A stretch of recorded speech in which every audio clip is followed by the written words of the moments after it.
how long this guy's gonna keep going, finally, Rodney ends up screwing up. Because one day, he meets two 12-year-old girls at the beach. And he's like, hey, let me take modeling photos of you. And I'm not sure if they end up taking the photos, but a bit later, he spots one of the girls alone. And she's riding her bike to class. The girl's name is Robin. And so Rodney pulls up on Robin and he offers her a ride and she's like, sure. And once he gets her in his car, instead of taking her to class, he drives her out to a nearby canyon and he ends up unaliving her. Here's the thing, though. Remember how I said there were two 12-year-old girls at the beach that day? Well, once everyone finds out that Robin's gone missing, police start investigating, and they end up interviewing her friend, the other 12-year-old girl. And this girl has a really good memory, and she's able to give them a detailed description of what Rodney looks like. And from that description, they're able to make this police sketch. I guess this is supposed to be him. It doesn't really look like him to me, but whatever.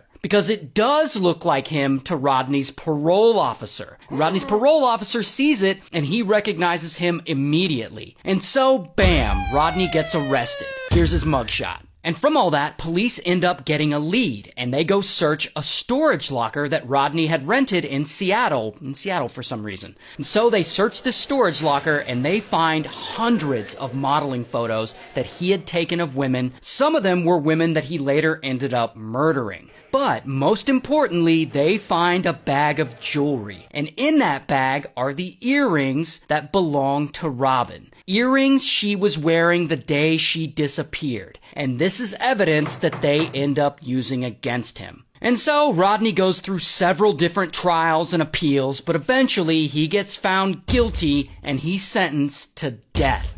And by the way, they actually think he may have murdered as many as 130 women. 130. But they can't prove them all, so he was only convicted of a few. Anyway, before they can put Rodney to death, he ends up dying in prison of a heart attack. Good for him.